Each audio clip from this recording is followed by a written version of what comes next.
मध्ये जी घटना घडली, एका खाजगी प्रिमायसेस मध्ये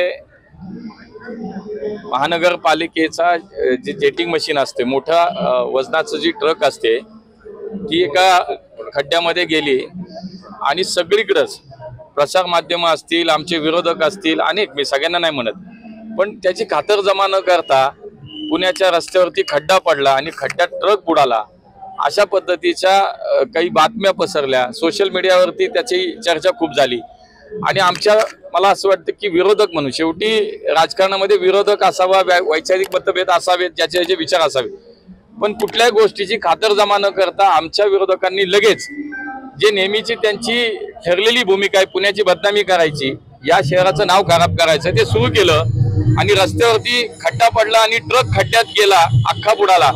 अशा प्रकारचा एक संभ्रम निर्माण करण्याचा प्रयत्न जाणून बुजून केला गेला.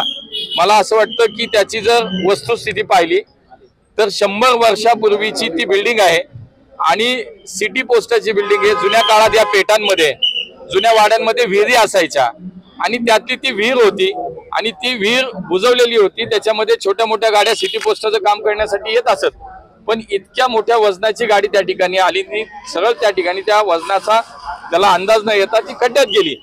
मला असं वाटतं की पुण्याची बदनामी, पुण्याचं नाम खराब करण्याची जी काही भूमिका आमच्या विरोधकांनी चालवली, मला असं वाटतं की माझा त्यांना मैत्रीचा सल्ला आहे की पहिली खातर जमा करा. पहिलं नक्की काय, माझे काही प्रसार माध्यमांच्या मित्रांना माझं सांगणं आहे की लगेचच अशा बातम्या सुरू झाल्या आणि महाराष्ट्रात, देशभरामध्ये एक वेगळी चर्चा सुरू झाली की पुण्यामध्ये असा खड्डा झाला की ट्रक अख्खा उभा त्याच्यात गेला. माझी विनंती राहील की अशा कुठल्याही गोष्टी ज्या आहेत, एकदा त्याची जर खात्री करून घेतली तर बरं होईल. त्यामुळे कालचा झालेला प्रकार हा निश्चितच माझ्या दृष्टीनं मला असं वाटतं की तो चुकीचा झालाय. वस्तुस्थिती काय आहे ही लोकांना आता समजली आहे.